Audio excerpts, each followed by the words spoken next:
15 April 1945, Bergen-Belsen, northern Germany. British soldiers advanced through a Nazi concentration camp where the living and the dead lie together, where the smell of decay hangs in the air and silence is broken only by the weak voices of survivors. Thousands of unburied bodies cover the ground, while tens of thousands of starving prisoners stare in disbelief at the men who have arrived too late to save most of them. Disease, hunger, and neglect have already done their work, turning Bergen-Belsen into a horrific place beyond imagination. Among the SS personnel captured inside this concentration camp stands one of the most notorious female guards of the Nazi camp system. She is known as the Beast of Belsen, or Hyena of Auschwitz, but her real name is Irma Grese. Irma Grese was born as the third of 5 children on 7 October 1923 in the village of Rechen in northern Germany. Her father Alfred worked as a milker on a small estate, and her mother Berta managed the household, cared for the children, and tended a small garden that helped sustain the family. The Grese household lived modestly, but poverty was not the only hardship. The emotional atmosphere was tense and unstable, shaped by rigid discipline, silence, and conflict. Irma's father Alfred was a deeply religious, conservative, and authoritarian man who showed little affection toward his children, but demanded complete obedience. In January 1936, when Irma was 12 years old, her mother committed suicide after discovering her husband's affair with a younger woman from the local area.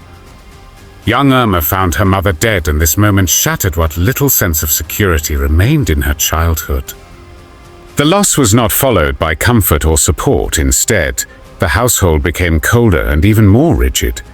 Raised alone by her father, Irma grew up under strict control and constant judgment. Alfred rejected Nazism and despised the Nazi regime, which was in power in Germany since 1933, but his opposition did not translate into emotional protection for his children. Discipline was enforced with violence, and fear became part of everyday life. At school, Irma performed poorly, was bullied by other children, and withdrew further into herself. According to her sister Helene, Irma lacked confidence and avoided confrontation, often running away rather than standing up for herself. She appeared isolated, resentful, and increasingly detached. In 1938, at the age of 14, she left school without qualifications.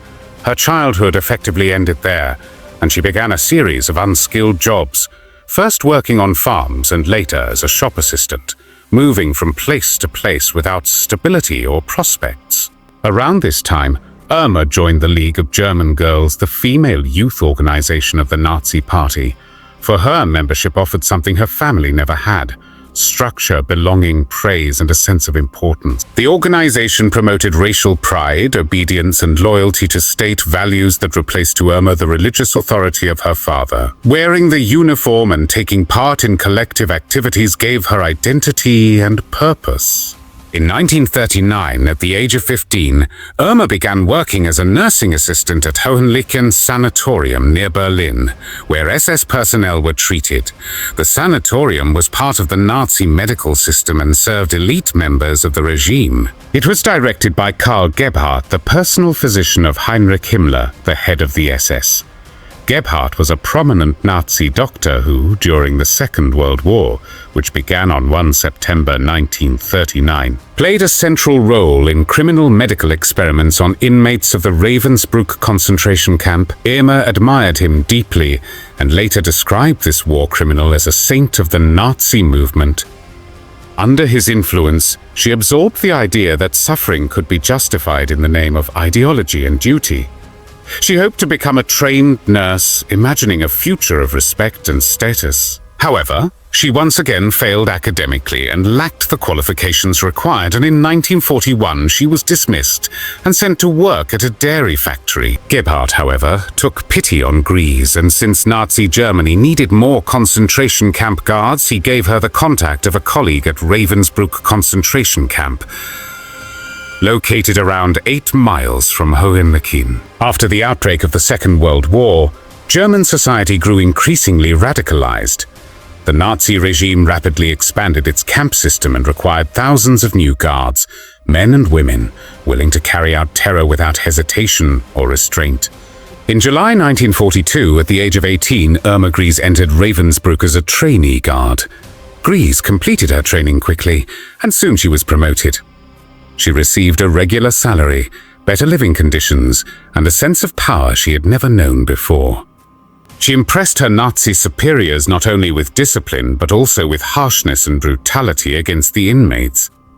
During a visit home in 1943, while she was wearing her SS uniform, a violent confrontation erupted with her father after he realized the nature of her work. When he understood that she had voluntarily joined the Nazi camp system, he struck her and expelled her from the house. This was the final break. Irma Grese never returned home again and severed ties with her family. In March 1943, she was transferred to Auschwitz-Birkenau, located in German-occupied Poland.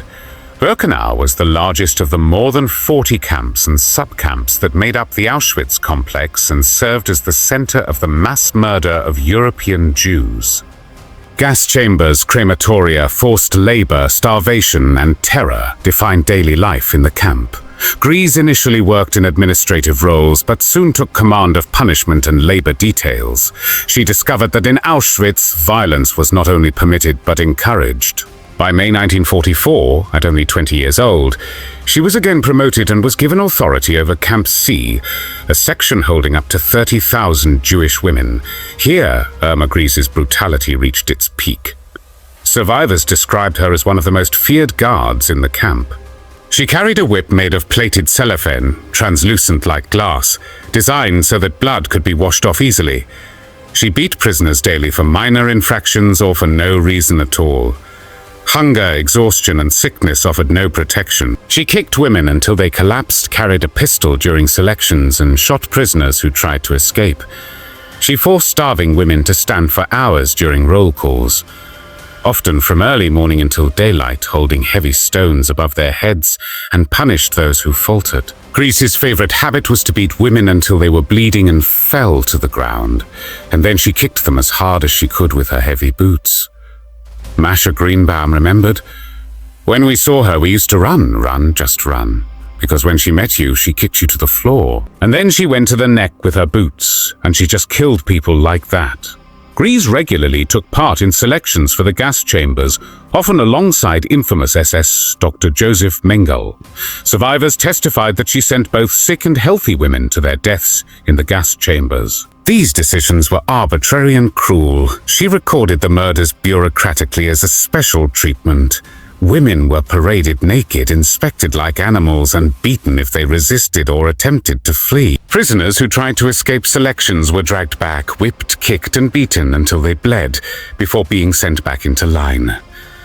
Irma Grese was also widely remembered as a sexual deviant. Multiple survivors testified that she engaged in sadistic sexual relationships with both male SS personnel and female Jewish prisoners.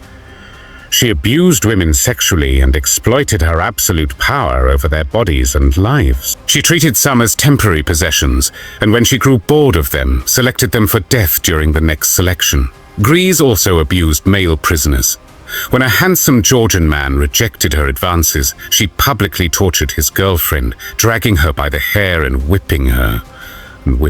He was then executed, and the woman was sent to the camp brothel. She also had affairs with SS officers, including infamous angel of death, Josef Mengele. When he discovered that she was having affairs with Jewish inmates who were deemed racially inferior, he ended his intimate relationship with her. One of her lovers was commandant of Auschwitz-Birkenau, Josef Kramer. Grese had so many lovers that at one point she developed sexually transmitted diseases, and according to Olga Lengyel, she had numerous abortions. Dr. Gisela Perl performed one of these abortions, and Irma's only concern was the pain she would feel. Because of her appearance and cruelty, prisoners gave her nicknames that became infamous: the Hyena of Auschwitz and the Beautiful Beast. These names reflected the contrast between her youthful, attractive appearance and her extreme brutality against the prisoners. Thanks to the possessions looted from murdered prisoners, Irma Grese wore elegant clothes from across Europe. Her favorite outfit was a sky blue jacket with a dark blue tie, tailored by Jewish inmates at Birkenau. She often spent hours styling herself in front of a mirror, dreaming of fame. She once declared after the war, "I am going to be in films." you will see my name as a star on the screen. I know life and I have seen many things. I feel my experiences will be useful in my career as an artist. But she was wrong. In January 1945, as Soviet forces approached Auschwitz, Grese took part in the evacuation of the camp, escorting prisoners on death marches westward. Those who collapsed from exhaustion were shot on the spot. In March 1945, she arrived at Bergen-Belsen, a camp overwhelmed by starvation, disease, and mass death, as tens of thousands of prisoners were dying from typhus, hunger, and neglect. Holocaust survivor Dieter Kraus, who was among the prisoners liberated at Bergen-Belsen, described seeing a group of women squatting around a pot in which they had cooked a human liver. Even there, Grese kept mistreating the prisoners who, according to her own words, were so dirty and illa until the bitter end. Survivors recalled her beating emaciated prisoners, forcing them to perform exhausting exercises she called a making sport, and punishing women only days before liberation. Prisoners remembered that shortly before the Allied forces arrived, Grese knocked the heads of two starving sisters together for trying to eat potato peels. Despite serving there only 3.5 weeks, her cruelty was so intense that inmates immediately named her the Beast of Belsen. On 15 April 1945, British forces liberated Bergen-Belsen. 13,000 corpses lay unburied among the living. Grese was arrested 2 days later and forced, together with other SS personnel, to help bury the dead in mass graves. They were given starvation rations, not allowed to use gloves or other protective clothing, and were continuously shouted at and threatened to make sure that they did not stop working.